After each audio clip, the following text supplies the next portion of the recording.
Okay, a lot happening and also not that much. But a couple of moves were made, and I like both of them. First, the Lions sign a fan favorite. He's back, and it makes sense.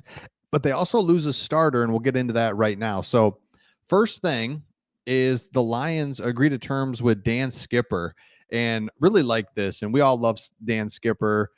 And I've always been confused why he doesn't get more play and kind of been in and out of the league.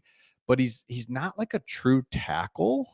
I mean, he is, but right, he just like you're gonna line him up day in and day out at tackle, it's just not gonna work. But he can fill in at tackle. He's played guard. He's played like this like eligible tight end type of thing. He's even caught a pass. So he's kind of fit into this offense and he's got a role in this offense. So it's perfect because you can sign him to a 1 year. Last year, he had a 1 year, $1 million contract. Really similar deal. We don't know the terms exactly, but that's probably what he got. But Dan Skipper, I mean, look at this. He's been an undrafted player, came in the league in 2017, and he played one game in 17, 18 was with a different team, 3 and 19, 5 and 20, one game. Then he played in 16 games in 2022 and then 11 last year. So over that, so he's been in and out, and he says like, hey, I've signed contracts, I don't know, it's not worth the paper that they're written on because he can get cut, he can move, all that. But it's just great to see Dan Skipper. He's got a role in this offense as that eligible we all know about that, the eligible thing. Hey, he comes in, declares eligible, he can block, he can be an extra tackle, he can be an extra big guy. So it's kind of cool. What's my dog doing back there? What are you doing? All right, see ya. Okay. Next one that I love is CD Deuce. CJ Gardner-Johnson is not going to be coming back to the Lions. I really like this. And let's just take a look at the details and I'll explain why I like it. And you let me know in the comments as well. So looks like he's going to do a 3-year contract worth a max of $33 million. Fine. His season was cut short due to an unfortunate injury as he suffered a torn pec against the Seahawks. Remember that? That game was nuts. Seahawks come in and just beat us, and he has a torn pec, and it's like he doesn't come back until the end of the season. He does help us out, but in his absence, the Lions were forced to use Tracy Walker, who's gone, Kirby Joseph, but Ife Melifonwu thankfully came on last year and really was a huge part of the Lions' kind of defensive turnaround. There were some question marks middle of the season, and they really kind of settled in thanks to Iffy. But here's where the Lions, Amik Robertson and Carlton Davis, that's the two corners, and Amik Robinson can actually do a little bit of nickel, but it's fine. CD Deuce, the problem I had with him was he was talking too much. And at the beginning, it was fine. And we kind of needed that edge, right? He was kind of the Rasheed Wallace of the Lions, where we needed that attitude. He had the ski mask thing, and it was like, cool, let's go. But then as the Lions were really, truly contenders and he wasn't playing, yet still talking a little bit. Then when he came back, it was like, all right, man, from when you left to when you came back, we're actually like a good team. We don't need to do that stuff as much. And that's fine. That's how he plays. He talks crap. He's a big energy guy.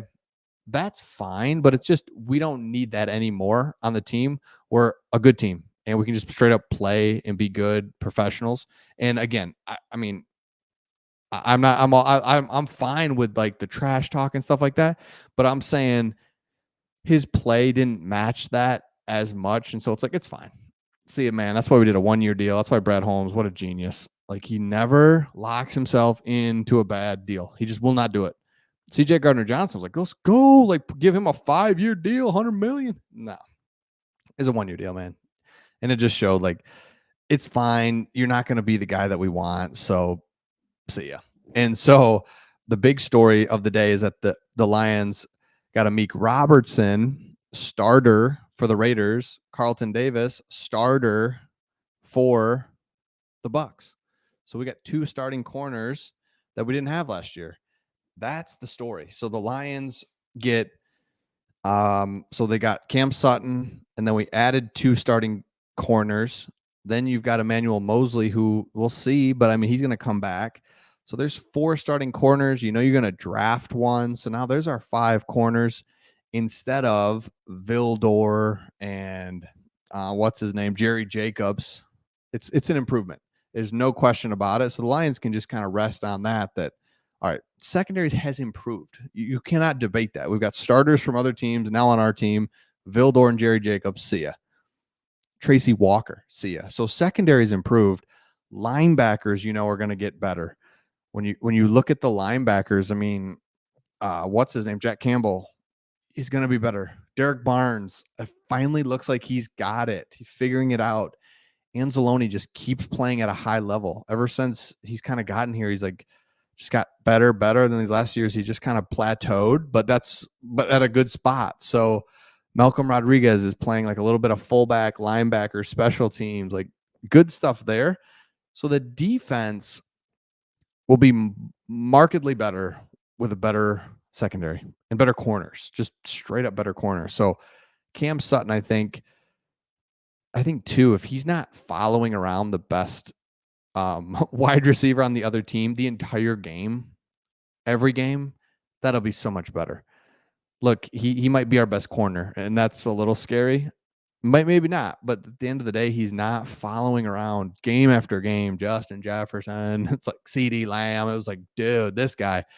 Because I cannot believe the difference in the season from the beginning to the end. Because Cam Sutton, it's like, man, this dude's just locked down. Didn't even hear about him. Next thing you know, he just looks like he's getting tore up out there. It's like, where was this all year? So let me know your thoughts in the comments. And if you're new to the channel, we'll talk about all about the Detroit Lions, and really excited. Let me know if you're going to the draft. Are you going to the draft? It's in Detroit. I haven't talked a lot about it. We will now, kind of as the offseason has kicked off. Lions are picking up players. The draft is coming up. It's in Detroit, and just curious what that's going to look like. If you're going, what day you're going. I mean, obviously the first day seems to be like obviously the headliner. So let me know in the comments. And then also, where are you at just in general with these moves? I know we want a splash. I know we want a high-level player.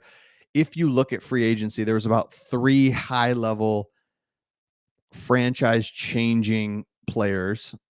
One was a quarterback, not even, right? There's 2, right? There's this thing. My point is there's not these franchise changers. There's older guys, 29 years old, that you have to get 30 years old, 31, that you have to give big contracts to in order to get. And the Lions just never going to do that. And Brad Holmes is never going to lock himself into a bad deal. And you see that with CJ Gardner-Johnson as a perfect example. It's like, we tried it. It's just, we're not going to do it again. And so easily, boom, he's gone. 1-year deal. You're out of it. So let me know your thoughts in the comments, and we'll see all of you on the